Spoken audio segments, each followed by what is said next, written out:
This is Secrets to Win Big, your roadmap to sustained growth. Brought to you by Arjun Sen, founder and CEO of Zen Mango, top brand growth driver, and a former Fortune 500 executive who has been called one of the most marketing intelligent minds in the business. Find him at zenmango.com. And now, here's your host, Arjun Sen. Welcome to Secrets to Win Big with Arjun Sen. Hi, this is Arjun. To me, I love these conversations because I get a chance to talk to people from all walks of life, all over the world. Today, my VIP guest is Scott Zuckerman. Scott Zuckerman has 25 years of experience in both B2C and B2B companies and had held the highest level leadership positions in management, operations, marketing, innovation, concept, product development, consumer research, strategy, and finance. Currently, Scott serves as the CEO of Mes Meals, and since taking over has increased sales 5x and has expanded Me's delivery area from only Chicagoland to coast. Prior to his current role, Scott held executive roles at Crisp Market, Outer Wall, the parent company of Redbox, Potbelly Sandwich Works, Quiznos, McDonald's, and Donatos. I have, in disclosure, I have been fortunate to work with Scott in different capacities. And the thing that really hit home is a brilliant mind who always has clarity on the vision, who also gets every details, but his biggest force and focus was to get everyone in the team across the finish line. Just before the conversation, I was reflecting on how Scott on one side would always be the best friend who I could confide in anything during the journey. But as we work together, being the gentleman he always is, he would not stop pushing me if I was not performing at my best. So having a leader at the highest level who pushes you to strive to be your personal best and elevate the whole team, that is Scott Zuckerman. And I truly am honored and pleasure, Scott, to have you on the show and call you my friend. Welcome, Scott. Thanks, Arjun. That was very kind. It's great to see you, my friend, as well. Thank you. So, Scott, let's go back into an incredible career. And first of all, I just want to look at somehow everything you've done. Most of those in different ways are connected to food. What are some of the biggest learnings and secrets that you have learned that we can take from there and apply to nearly every field? Well, I think I had the fortunate experience to work with some very sophisticated brand and consumer folks very early in my career. You actually worked with many of the same people as well. And it really instilled in me a thought that in the end, the person buying the product, so I'm focusing mostly on consumer products at this point, has to be the one that you are considering what the product characteristics need to look like. And so working your way backward from the end result of what's in the best interest of the customer, and then having to optimize the profitability and the operational aspects from that, but in the context of what is going to be desired by the customer, I think that pretty much applies to any industry. I mean, even in a B2B situation, there's probably a similar thought process relative to your clients. I love that, absolutely. Because to me, many a time we start looking at profitability first. And, before I met you, my career started at Pizza Hut. And, I was in one of those meetings where you are the junior most person who is somehow gets invited, like to the point where I had to even pull my own chair and sit near the door. This incredible vendor was showcasing those days, let's say we had 68 pepperonis on the pizza, how we could get in the consumer's mind nearly the same feeling, which means the consumer would not know a difference, with 62 pepperonis arranged little differently. And then there was a plan for 58. And, me being little goofy and nerdy, I started doing the math. And I even sent a note to my boss, and I don't know how I didn't get fired that way. I said, sir, the way this is going in 2015, let's say, the pizza will have no pepperonis. But more importantly, consumer won't know the difference. Wow, can you believe that? This is such a brilliant thing. And that's the part where the moment you talked about is start with the consumer and then work backwards. Can you just take me through any time without anything, proprietary, a dilemma where you had to help the team see this? Let's see. Well, I mean, I think, there's always a tendency, like you said, to start with the profitability. So just building for a second off your pepperoni example, it's not that you need to produce a pizza that the customer will love that doesn't allow you to make any money. It's that you have to actually use the creativity and the expertise to find the balance of profitability, operationalization, and consumer acceptance to find something that actually hits on all three, because they're all three are going to be necessary in order to have long-term success. There isn't one example, it's pretty much all the examples. So as you know, when I started at Redbox working on Crisp Market, which was sort of high-end vending, kiosk, automated kiosk that would have sandwiches, salads, wraps, and things like that people could use in an office setting. We obviously had many constraints to it, but they were all being pursued at the same time. And so when you have people who aren't familiar with that process, that's where the education has to happen on. It's not that your piece isn't important, it's that all of them have to work together at the same time, and there has to be a give and take. And then, as you've seen many times, once people are kind of in that process and they see how it works, and it really relies on the collaborative nature of all the people on the team, it becomes a pretty exciting process to be part of. Love that. So now let's get specific on some of the key restaurant brands you have worked with. Potbellies, Quiznos, McDonald's, Donatos. Now, what are some big learnings that we can take beyond the restaurant industry from your years with these brands? Well, I think that, as I mentioned, it really has to be a consumer first thought process. And I think that having a foundation for a brand that is already built is very helpful. So, many of the brands earlier in my career that I worked on, McDonald's and Potbelly and Quiznos, they had a history and a following with a loyal base that had people who weren't just sort of being served, being provided a service or a product that met their needs. It was people who really cared deeply about that brand. And so, if you're fortunate enough to have that situation and be able to build off that success with that as sort of the foundation, that there's excitement and passion that exists within the customer base, I think it goes a real long way toward,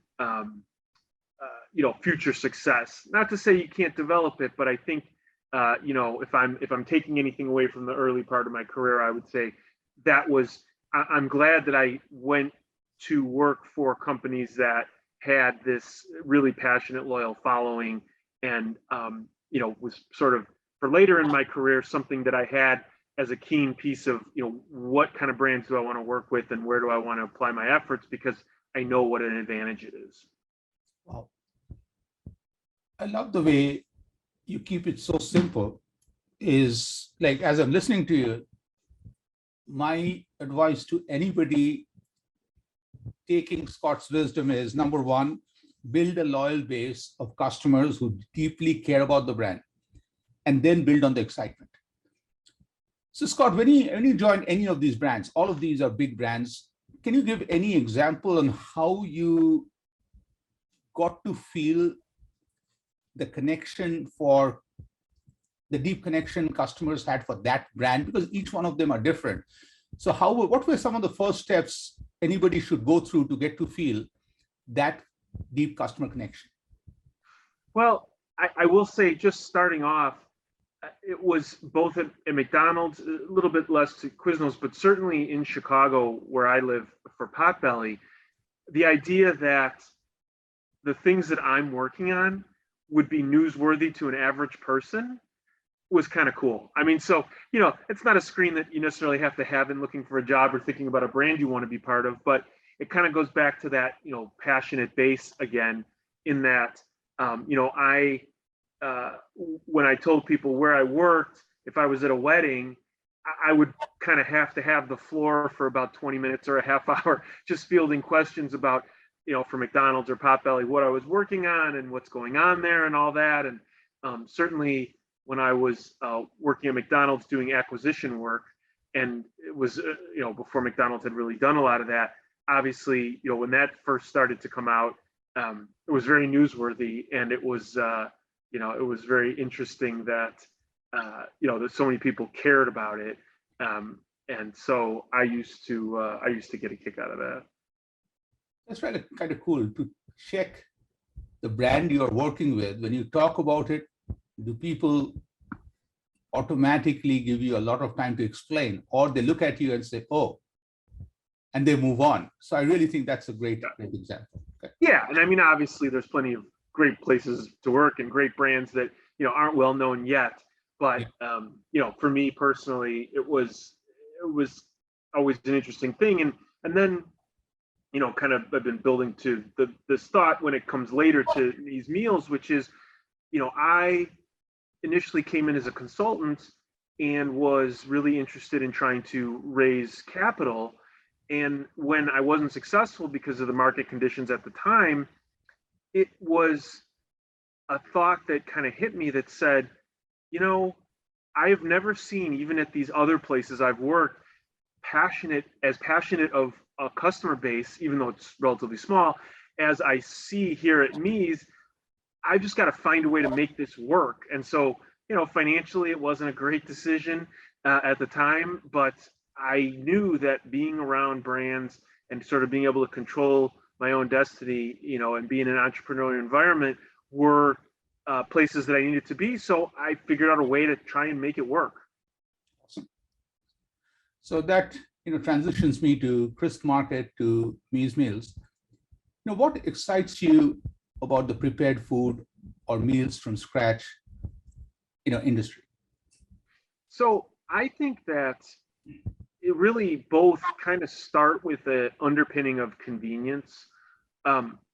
There's forever, there's been this tension that exists for whoever's planning the meals in a household, for example, between having something that I feel good about that fits into my schedule, or having something that I don't feel so good about that, it will fit in my schedule, or something I feel good about that doesn't fit into my schedule. So the having to shop and chop and prep food and do all that, those kind of things, as the person providing food to a family, they feel very good about health-wise. They feel good that they're actually providing for their family. But in everybody's busy lifestyle, it's very difficult to find time to do all that. So having pizza or drive-through or these things, you do them because they're convenient, but you don't feel great about them. So I think for me, the ability to kind of bridge that gap and create something where people can still feel like they're providing for their family in a way that gets them excited, and at a convenience that allows them to actually do it on a regular basis, that's sort of, to me, the real crux of what the problem that's being solved there. On the office side, where we were primarily going into office buildings with Crisp Market, it's very similar in that you have somebody who wants to eat something that they feel is good and healthy, but they're busy at work and they don't want to necessarily take an hour, because that hour is going to pull them away from their family at the end of the day because they have a certain amount of work. So being able to get something in my office building that I feel really good and is of high quality, that was solving that convenience issue for them in a way that really worked. So on Crisp Market, here's a question: is we all know that vending machines have this preconceived negativity about, stale, this, not fresh food, let's be polite. Okay? Yeah. And you brought great food. So what was the strategy behind overcoming that paradigm to get people to try? It was sampling and more sampling. When we would go into a building, or we did a couple of health clubs and a hotel or two, we would have as big an impact as we could to get food into people's mouths. So we would, set up shop in the lobby during lunch time a few times and just give out the food. And sort of the reveal was, this is the exact same food that you're going to get in our kiosk that is going to open next week or is now just open today or whatever the case might be, right in this building, and it'll be right here for you. And, it'll be absolutely no different. We're changing it out every day, fresh food, etc. Trying to address head on some of the freshness stigma that exists with vending machines, and to let them kind of come to the conclusion on their own that it's something that would be a good choice for lunch. Yeah, and that's brilliant, because to me, I think listening to you, what I realized is when you were talking about product and sampling, it is the product and it is the experience which is the true reveal. Because over the years, it has started hitting me hard that we always thought that marketing, sitting in these cool fancy offices, corner conference rooms, looking over the golf course, creates brand. More and more I've been reflecting, I really think that it is the product, it's the experience that is the brand. Marketing talks about it, sets an expectation, communicates it, but the brand is exactly when I hold a sandwich from Crisp Market and then I bite into it. That's the proof to me that I did good, and I really go back to the balance that we were talking about. It's going to at least give them a reason to try you once, right? Absolutely. If they like it, and the food was very good, there'd be a situation where they would say, well, maybe I will try it once and see if that sandwich really is as good as it was. And then obviously it's up to you. Are you delivering it on a consistent basis if they like it? But that's sort of the key. And that's it. There's a lot of parallels. So I like how you kind of structured the question, is that for Meez Meals as well, we're doing the same thing. We're not doing it for free, but we're eliminating a lot of the risk. Pretty much anybody can get a 50% offer anywhere that they look, even a little bit for Meez. And that's because we're trying to sort of split the risk where, yes, we're taking some risk on paying for the food and getting it to them, and they're taking some risk on getting a really heavily discounted item. But the more we can do that, the more I know, especially at this point, having been involved with this for 7 years, I know that there's metrics behind it that are going to lead to a certain amount of business that will pay off. So trying to get that word out and get the food in people's mouths and have them have the experience where they can see it for themselves by lowering the risk that they have to try, that's continued to be the primary strategy that I've employed. This conversation, Scott, to me is kind of challenging, because every time I'm holding on to an idea and I'm thinking, wow, I've struck gold, you are dropping another cool concept. And now this last thing that you talked about, splitting the risk with your customers, to me, that's what a partnership is. If you and I build a partnership, you took 100% risk and I took nothing, it really doesn't work. And well, can I build on that for a second? Yeah, please. Actually, you're totally right when you say that, because I did experiment with free dinner for two, so that was the sort of the idea behind it. And what you get is you might get slightly higher take on people giving it a try, but you get much, much lower buy-in and repeat. And my theory on why that is because when you say to somebody, you're going to love it, here, try it for free, their natural instinct is to say, well, I'll be the judge of that, right? We'll see if I really like it. So they're going into the experience almost with a negative, or I'm going to prove you wrong situation, versus when they pay some money out of their pocket, now they're invested in it and they want it to be successful. So they're going in more saying, okay, I'm devoting a few days of dinners to this, and I paid some money out of my pocket for it. I'm giving you every chance to believe that it's actually the solution that I think it is at this point. And so you're coming from a situation of having to to exceed expectations versus just come in to surprise them and to please them. And so I think that's where, the partnership aspect of both people having skin in the game just makes for a better likelihood of a good match between the product, the person supplying the product and the person consuming it. Absolutely. So before we move from the subject, everybody who is listening, what is the one reason, if they haven't tried, they should try Meez Meals?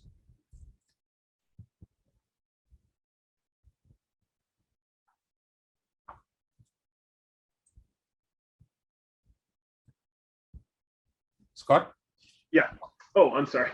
So I would say that the kind of the unknown thing is, so we're a little more expensive, but we're doing the maximum on the convenience side. So we're doing the chopping and the prep work and the things that other meal kits are not necessarily doing.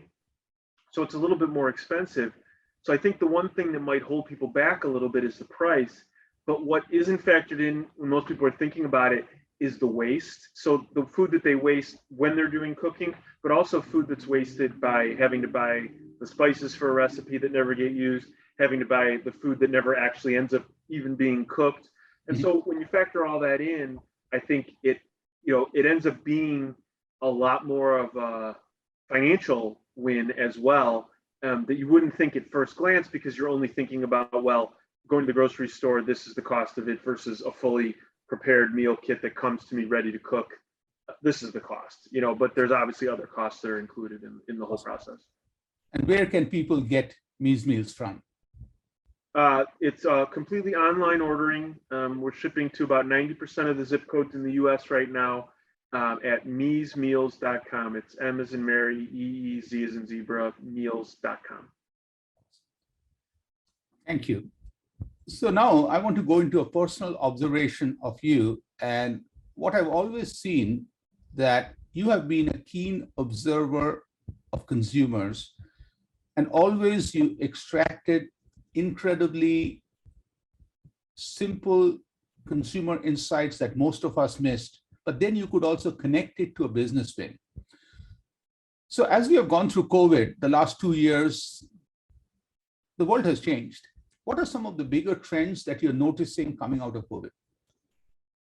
So, I will say, we have been probably one of the few industries that has grown because of the pandemic, in that it created this immediate and urgent need at the beginning for people to be able to get food at all. If you remember the first few weeks of the pandemic, it was, I was receiving emails from people saying, without you guys, I don't think my parents would be able to get food right now, because they're getting Meez and they don't want to go to grocery store. And so it was this, urgent and immediate need that has continued, though, for people to feel like they have good options to eat at home. And I think what it's done, though, because that was created, it's also created the idea in people's heads that there's a flexibility to life and to the way they're thinking about it. So, the time that you may, if more people are working at home now, or more people are doing hybrid work, the when they cook and how they cook and for who and all that is just a lot more flexible. So whereas people would put themselves in a very specific box of, we cook dinner every night at 5 o'clock, or, we always pretty much get carry out every day, or what have you. I think that, it's now, and this is pretty much in all facets of life, that people have now realized there's a flexibility and a way to sort of think about dividing up my week between all my activities that permeates a lot of industries, and certainly in ours, it has made the market for people who might say, well, 2 days a week, I still want to cook, and now there's an option for me to do it in a very convenient way. Let's see what this meal kit idea is all about. And then once they do it, they realize how easy it is and how good the food can be. I think that hopefully, at least to this point, will be a lasting impact of the pandemic. So what do you say when you talked about flexibility? Consumers are thinking and living a life where they feel more empowered, they feel they have more control. Yeah, I think that's absolutely true. And you know, just as an example of some of the emails that we do get from our customers and calls, you know, there's people who now open themselves up to the idea that they could even be a good cook. You know, there's men and women who say, "Oh, there's no way I could ever cook a really good meal," but then they're forced to now, you know, for whatever reason, and they tell us, "My family couldn't believe that this was something that I made."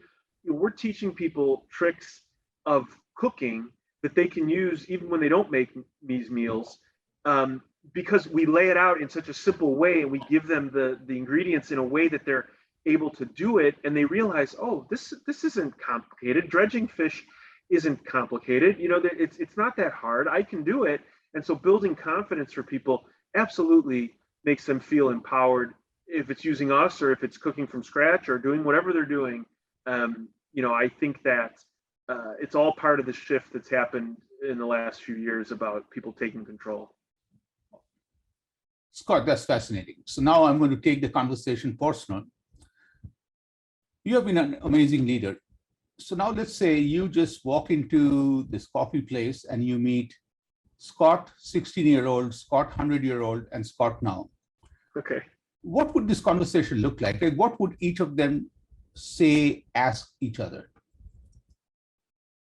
So I think that the current Scott and hopefully the 100-year Scott would say to the 16-year-old Scott, you know, don't be afraid to take risks in your career or in your life. I really had a shift in mine at one point. It wasn't sort of gradual. It was kind of, I dove into the entrepreneurial world at some point and then all of a sudden was willing to take a lot of risks. But I think up to that point, I was almost completely the other direction, where I was just choosing the safe route the entire time and doing what seemed like, you know, on paper would have been the best thing, versus maybe there was some other, either getting into the food earlier or some other industries or something that I might have had more passion for.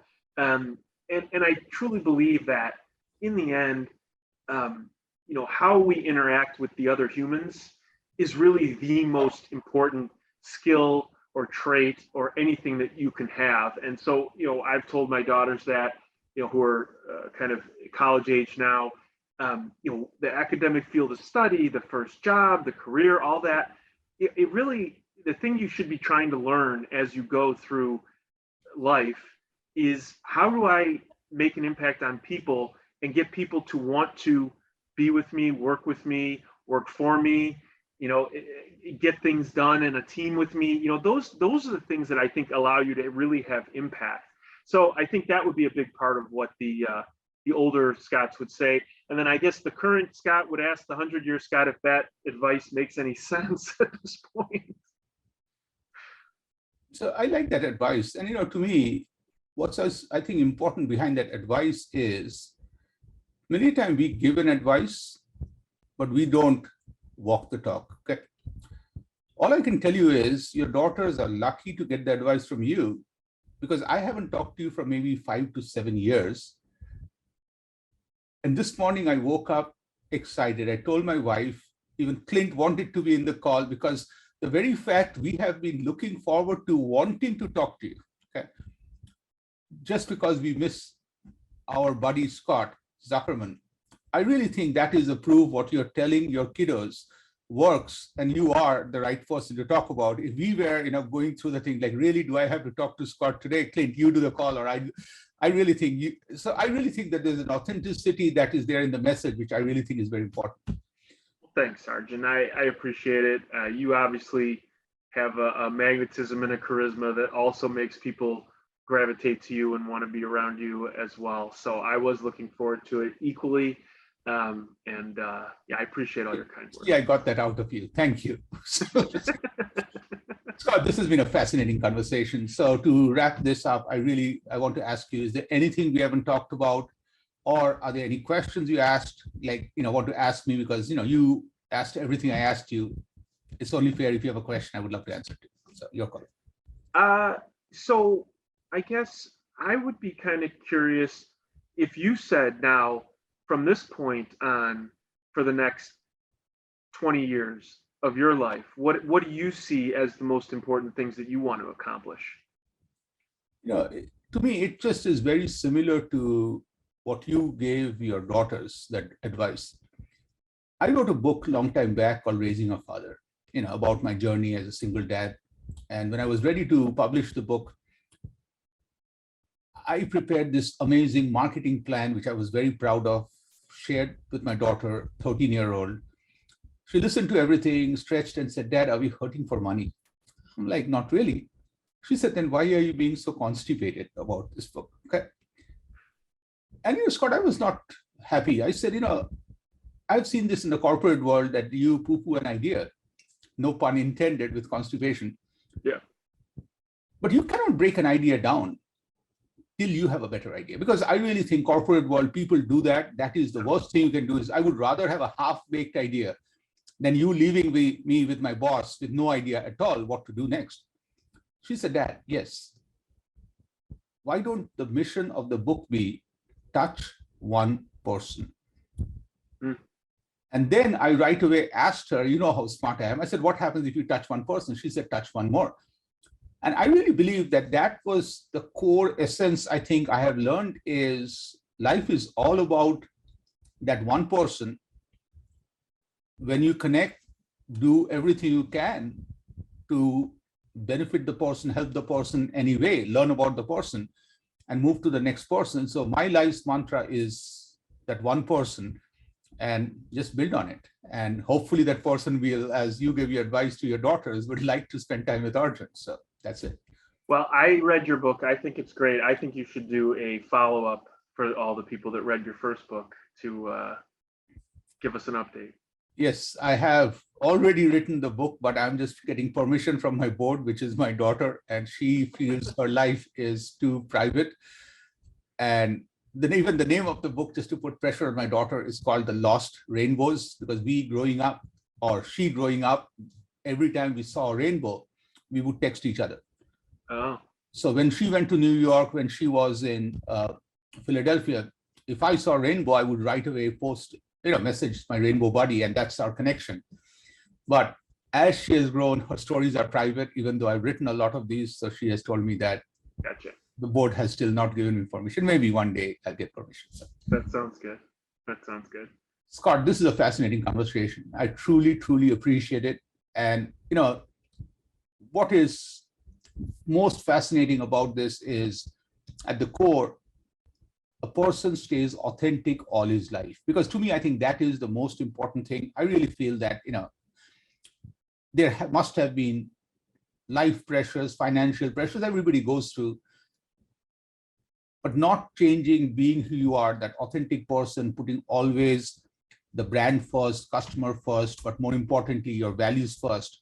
I really appreciate that. And thank you for sharing. Thank you. Thank you. Thank you for having me. You've been listening to Secrets to Win Big with Arjun Sen, founder and CEO of Zen Mango, top brand growth driver, and a former Fortune 500 executive who has been called one of the most marketing intelligent minds in the business. To learn more, visit www.zenmango.com. Share this podcast with your friends and subscribe wherever you like to listen to podcasts.